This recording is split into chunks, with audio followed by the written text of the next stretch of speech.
le peuple juif, c'est une construction historique et que, en réalité, il n'y a pas eu la fameuse dispersion, la fameuse diaspora après la deuxième destruction du temple.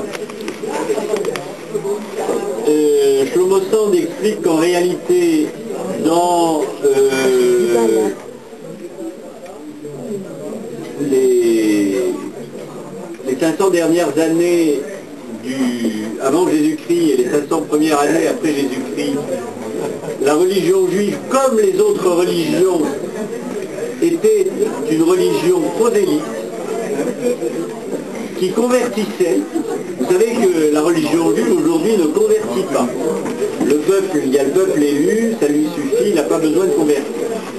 Mais à l'époque où les religions étaient en concurrence, j'utilise volontiers le terme de concurrence parce que il y avait y compris un caractère économique et commercial au développement des religions, qui était le support, le vecteur du commerce tout simplement.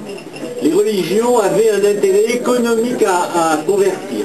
Et donc Shlomo Sand explique que tout simplement les juifs de par le monde sont pour la plupart des convertis, qui explique d'ailleurs la différence entre Ashkénaze et séfarade, que le gros des convertis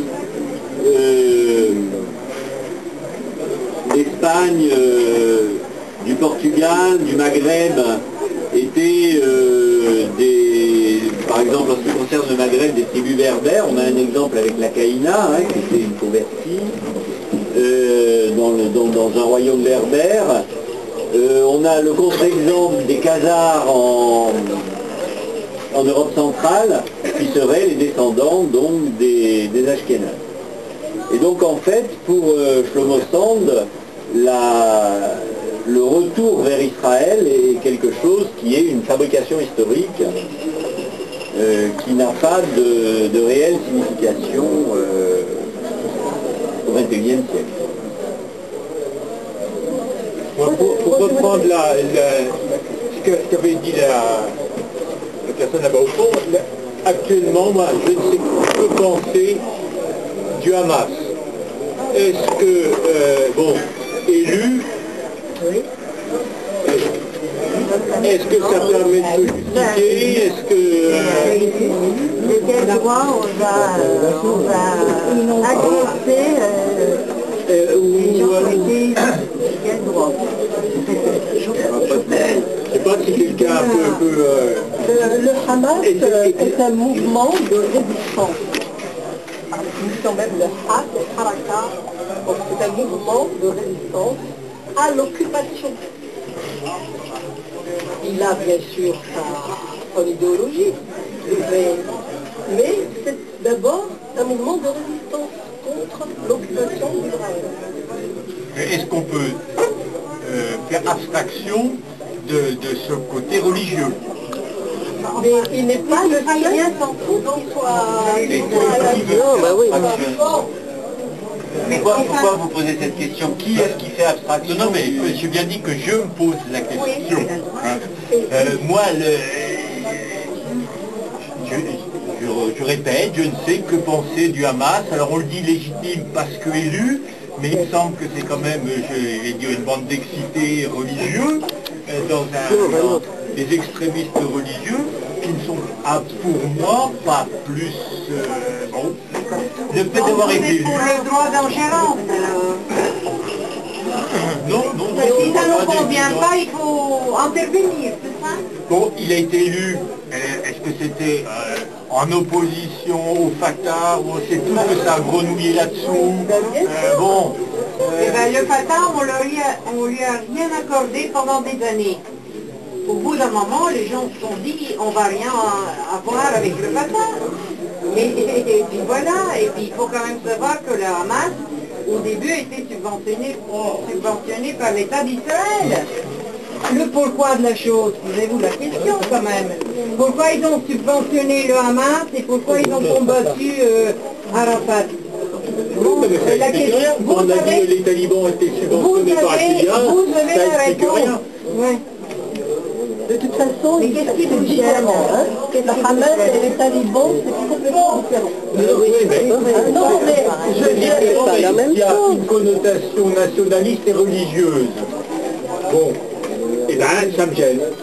J'en tire pas de conclusion, parce que justement, je dis, il est vraiment du marché. Mais moi, je peux vous dire, venant d'Afrique du Nord, où il y avait justement, donc, il y avait la colonisation d'Algérie, il y avait aussi au Maroc et en Tunisie le protectorat français.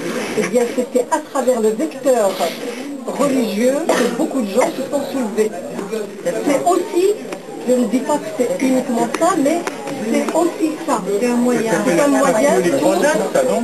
Non, c'est pas les croisades. Mais enfin, les croisades, jusqu'à preuve de contraire, c'est les chrétiens qui les ont... Non, mais je veux dire qu'on mobilise des gens avec un sous-entendu religieux. Vous n'avez pas une différence entre palestiniens, c'est à eux de régler Ça nous regarde de quoi? Oui, à la limite. C'est à eux de régler ça. Ils veulent en État. Si Israël s'en prend à Gaza, parce qu'ils ne veulent pas l'État palestinien, ils ne veulent pas de résistance. Regardez, l'Amérique soutient totalement l'Arabie Saoudite. L'Arabie Saoudite est le pays le plus fanatique, le plus médiéval, le plus antidémocratique du monde. Ça ne gêne pas les États-Unis de les soutenir parce qu'ils en ont besoin. Et le Pakistan aussi. Avec la bombe. Comment dire, les grandes puissances, les puissances de ce monde, ils s'appuient sur l'un, ils diabolisent l'autre selon que ça les arrange. Voilà. Mais ma question ne remettait pas du tout en cause. Non, mais moi, je trouve très intéressant. Je suis d'accord. Bon, la guerre, c'est pas je ne mets pas en cause l'attaque israélienne sur Gaza. Je dis, Ah oui, vous posez des questions sur le Hamas, tout le monde s'en pose, les Palestiniens s'en posent. parce que même au niveau de la rue palestinienne, je crois que le Hamas ne fait pas l'unanimité. Et alors, c'est pour ça qu'on va dire qu'Israël a le droit de tuer. Voilà, ça vous les voisins pour aller